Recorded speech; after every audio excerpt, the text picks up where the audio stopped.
Oi pessoal, tudo bem com vocês? Hoje é segunda, começou a minha rotina de estudo novamente e eu queria mostrar para vocês a outra parte da minha faculdade, que é matemática. Como é pedagogia, é tudo, né? Eu vou mostrar para vocês um pouco da videoaula, para vocês estudarem junto comigo, tá? Eu vou dar play aqui. Já tô aqui também com o meu caderno aqui. Uma caneta, um lápis, não sei o que vocês vão usar. Bom, e vamos lá, começar a estudar, né? É isso aí, vem comigo.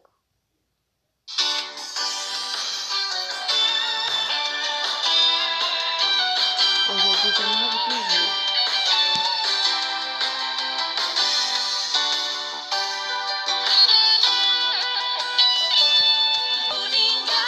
Meu futuro é aqui. Vamos lá ver quem que é o professor. Salve, salve, galera, tudo bem? Sou o professor Eduardo, professor de matemática, a matéria mais gostosa que provavelmente vocês também gostem muito, assim eu espero. Estou aqui um pouco para falar um pouquinho sobre alguns conceitos matemáticos, nessa parte de nivelamentos da matemática. E aqui nós temos uma breve apresentaçãozinha para falar um pouquinho sobre mim, mas claro que não é esse o nosso objetivo. Só quero comentar sobre alguns tópicos, de como a gente vai estar trabalhando, de que a gente vai comentar, a ordem, o objetivo dessas matérias, para a gente poder dar continuidade no nosso curso sem maiores preocupações, tá certo? Então, como já disse, sou o professor Eduardo, sou mestrando em matemática pela Universidade Estadual de Maringá. Trabalho em alguns colégios de Maringá e região, tanto para concurso público, como curso pré-vestibular, enfim. Qualquer coisa que põe na área e a gente tá junto para poder estar ajudando vocês. E em relação aos nossos tópicos, aos nossos conteúdos que a gente vai estar trabalhando, entre eles nós temos sistemas, funções e polinômios, que é uma parte algébrica muito utilizada para você que é do curso de exatas, que de repente vai ingressar em alguma coisa que necessite de cálculo 1, por exemplo. É muito necessário ter essa parte tranquila e fina na nossa mente. Também a gente utiliza algumas partes que envolvem um pouco de raciocínio lógico, matemático, como sequências, que especificamente a gente vai trabalhar com a parte de PA e PG. Probabilidade, que também envolve nosso raciocínio lógico matemático. E também uma breve noção de estatística. Alguns já até desmembram essa parte de estatística da matemática, mas para as pessoas mais raiz ainda sabe que pelo menos o conceito básico de estatística está afundado aqui na nossa parte de matemática. Claro que a parte específica, aprofundada de estatística, não sou eu que, não tem como eu lidar com vocês, porque aí é necessário uma graduação toda para isso. O nosso objetivo é nivelar, rever alguns conceitos básicos de matemática e não entrar em outras áreas propriamente dito. Beleza? Então, dando continuidade aqui, a primeira parte que eu quero trabalhar com vocês é a respeito de sistemas lineares. Primeira coisa que a gente precisa ter em mente, saber identificar, trabalhar, para não ter nenhuma surpresa. Gente, eu dei pausa aqui porque eu sempre tô copiando, então eu vou copiar aqui, né, e depois eu volto com vocês. Então, pessoal, eu já acabei aqui de copiar no meu caderno e agora eu vou dar pausa para continuar. No caminho é o seguinte, nós temos, em termos de nível médio, se a gente for pensar assim, alguns métodos de resolução. Então, basicamente, são três métodos. O método da adição, substituição e comparação. Não significa que nós não tenhamos outros, né? Se a gente for falar de matrizes, por exemplo, matrizes e determinantes, lá a gente aprende outros métodos, como regra de Cramer, escalonamento e assim por diante. Mas nesse primeiro momento, a ideia é falar sobre sistemas de duas equações com duas incógnitas, o que é um pouco mais simples e mais tranquilo. Por isso que nesse momento eu vou falar apenas do método da adição, substituição e comparação. Professor, mas eu preciso saber os três? Olha, saber os três não vou dizer que é necessário. Pelo menos um deles você tem que saber trabalhar muito bem. Por isso que eu vou apresentar os três. Você escolhe o que você tiver, que você achar mais gostoso, o que você achar mais fácil, não tem problema. Normalmente, o que a gente utiliza? A gente utiliza o método da adição. Para nós, professores, a maioria da galera que sempre está mexendo com sistemas, acha a parte da adição um pouco mais prática, um pouco mais tranquila para para resolver, porque ele abrange praticamente todos os casos sem muita complicação. Mas não quer dizer que num determinado exercício, fazer por substituição seja mais fácil, às vezes comparação seja mais fácil, aí pode aparecer de qualquer forma. Então, repetindo, não quer dizer que você tenha que saber todos, mas é necessário que pelo menos um deles você saiba trabalhar e trabalhar muito bem. Porque esse sistema aparece a qualquer momento em tudo que você estiver fazendo, não só em matemática, como na física, química, própria biologia, sempre aparece um sisteminha para você estar resolvendo. Tranquilo? E além de a gente ter que saber esses métodos, né, como adição, substituição e comparação, como mencionei, a gente também precisa saber identificar o tipo de sistema que a gente vai estar resolvendo. Qual o tipo de equações que nos interessam? Que não é qualquer sistema que a gente pode aplicar esses métodos. Esses métodos eles são propriamente ditos e referentes a equações do primeiro grau, equações lineares de duas equações e duas incógnitas. Então veja só, como que eu sei identificar quando uma equação ela é do primeiro grau? Ah, professor, quando o expoente da incógnita está elevado a 1. Perfeito. Então perceba que nesse primeiro exemplo nós temos x mais y igual a 2 e 2x mais 3y igual a 5. Isso satisfaz as nossas condições. Por quê? Porque a nossa incógnita x está elevada a 1, a nossa incógnita y está elevada a 1. Na segunda equação, mesma coisa. Todas as nossas incógnitas aqui têm expoente igual a 1. Portanto, fechou. Isso aqui é um sistema linear para nós. Está bonitinho do jeito que a gente gosta. Se fosse o caso, só resolver. O segundo sistema, professor, esse aí já não é, né? Porque ó, não tem o y na segunda. Tem o y, sim senhor, que significa que o coeficiente do cara que está multiplicando esse y é zero. Eu só não quis escrevê-lo, mas ele está lá. Porque zero vezes qualquer coisa vai dar qualquer coisa. A gente pode... zero vezes qualquer coisa vai dar zero. Aí somado com x sempre vai dar x. Então a gente pode omitir essa representação. E perceba que mesmo assim, o nosso x está elevado a 1, o nosso y está elevado a 1, e esse cara aqui também está elevado a 1. O que também satisfaz as nossas condições de sistemas lineares. Portanto, também é um sistema que a gente vai trabalhar, que vai se deparar aí a qualquer momento. Porém, no terceiro exemplo que nós temos aqui, já não satisfaz. Mas por que, professor? Olha só, aqui está elevado a 1 e aqui também está elevado a 1. É verdade. Mas a sua primeira equação aqui, ó, tem um expoente 2. Está x ao quadrado mais y ao quadrado. O que já não se enquadra na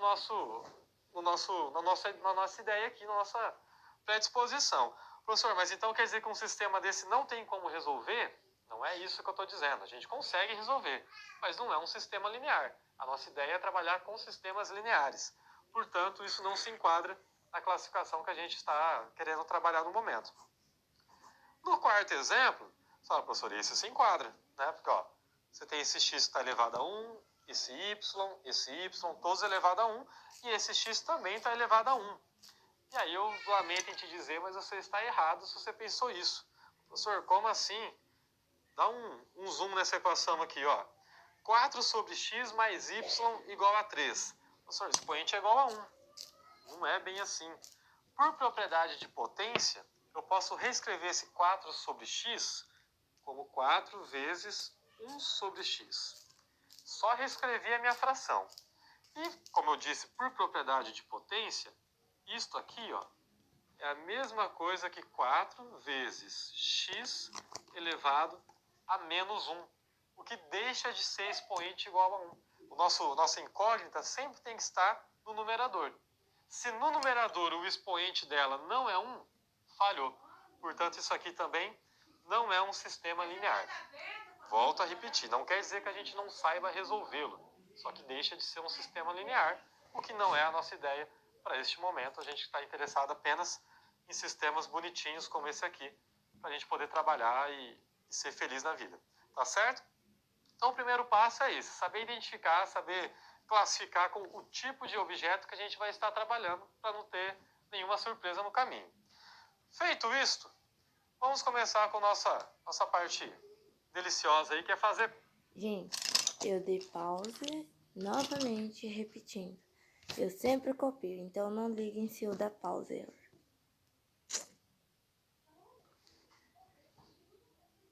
Conta um pouquinho. O primeiro método que eu vou apresentar para vocês é o método da adição.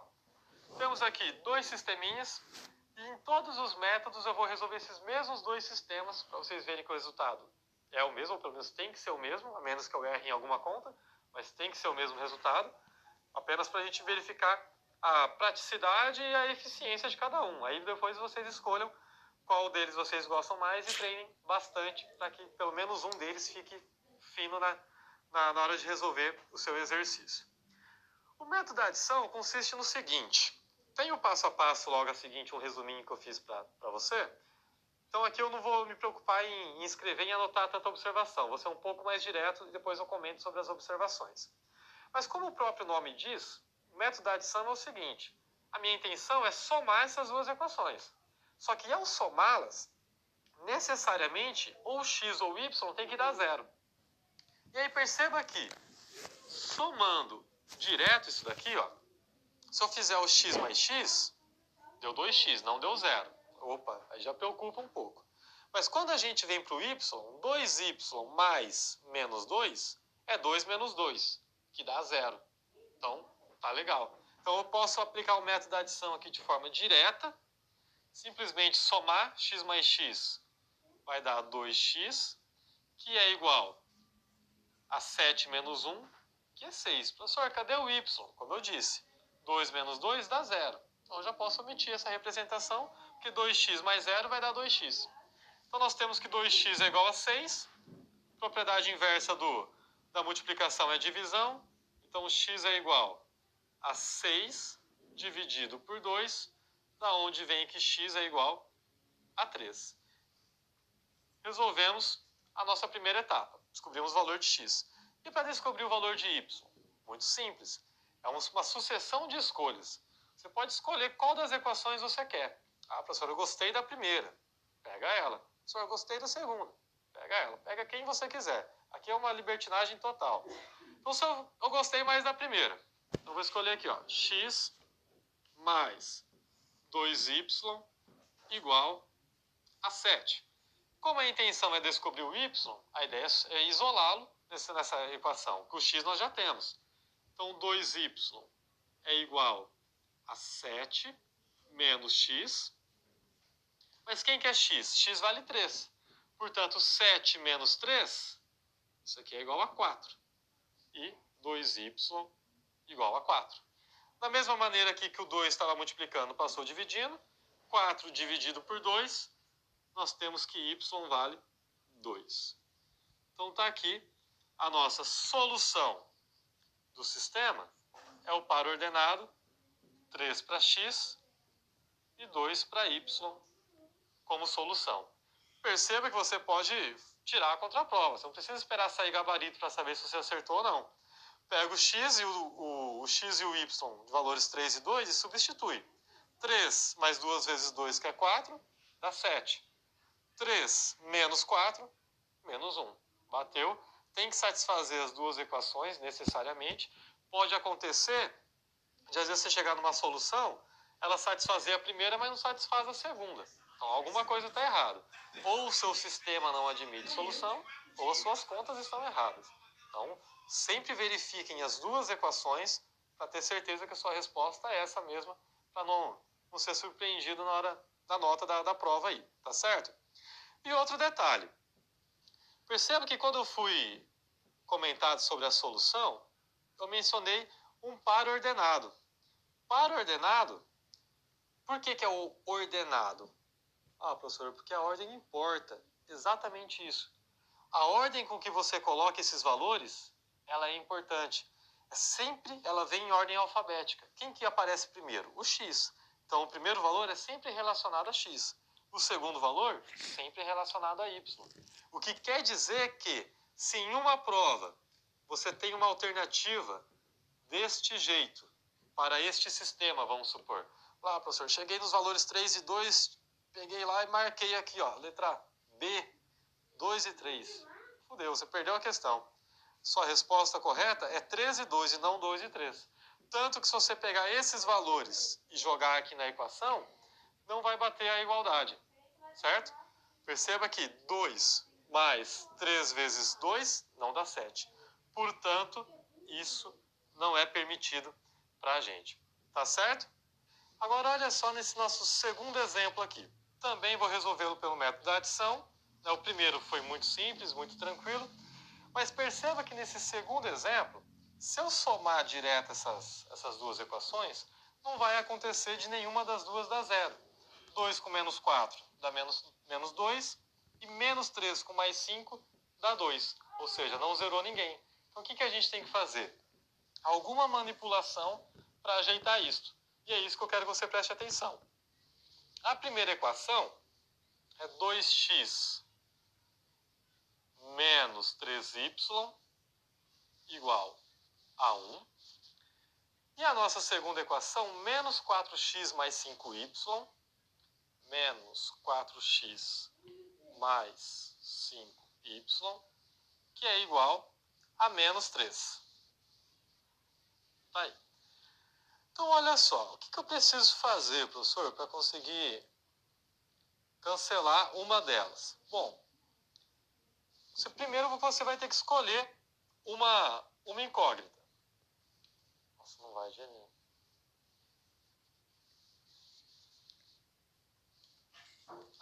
Agora posso continuar. Primeiro que você precisa escolher uma incógnita. Quem que você quer? Cancelar x ou y? Perceba que o 4 é múltiplo de 2, o que significa que é mais fácil você cancelar o x. E quem que eu jogo no lugar desse 2 para que ele, menos 4, dê zero? Lembrando que a nossa ideia é fazer isso aqui dar zero.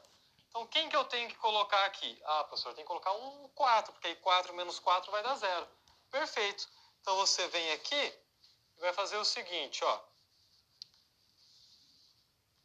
Multiplica esta primeira equação por 2. Ao fazer isso, multiplicar toda esta primeira equação por 2, não importa o que vai acontecer para lá. Mas 2 vezes 2 vai dar 4 e 4 menos 4 vai zerar, que é a nossa ideia. Então, vamos lá. Fazendo essa continha, nós temos aí 2 vezes 2 dá 4, menos 3 vezes 2, que é 6y. Deixa eu arrumar meu y aqui. 6y, que é igual a 1 vezes 2, que dá 2. A segunda a gente não fez nada, então só copia ela. Menos 4x mais 5y, que é igual a menos 3. Feito isto, podemos somar essa equação. Somando ela, 4 menos 4 chegou onde a gente queria, que era fazer dar zero. Menos 6 mais 5 dá menos y, que é igual a 2 menos 3, menos 1. Logo, y é igual a 1. Muito bem. Feito isto, escolhe uma das duas equações, qualquer uma delas. Eu vou pegar aqui no caso a primeira equação, para a gente poder fazer a substituição ali. Então, olha só, primeira equação, 2x, que é igual a 1 mais 3y. Perceba que já passei esse menos 3 para o outro lado com o sinal oposto. O nosso y vale 1. 3 vezes 1 é 3. E 3 mais 1, 4. Portanto, 2x é igual a 4. Logo, x tem que ser 2. E está aí terminado o nosso segundo sistema. Solução é o par ordenado 2 e 1 para y. Está concluído o nosso método da adição. Feito. Agora, olha só. O que é o passo a passo? O que a gente fez tudo isso resumindo? Primeiro, a gente escolheu... Novamente repetindo, vou copiar. Gente, o vídeo vai ficar muito longo, né? Daí eu vou parar por aqui mesmo. Mas é isso. É o começo aqui do estudo, né? Da matemática. Na próxima aula, que é a aula 2, que eu vou fazer daqui a pouco, eu vou gravar mais um pouquinho pra vocês. É isso, espero que vocês tenham gostado. Um beijo e até o próximo vídeo.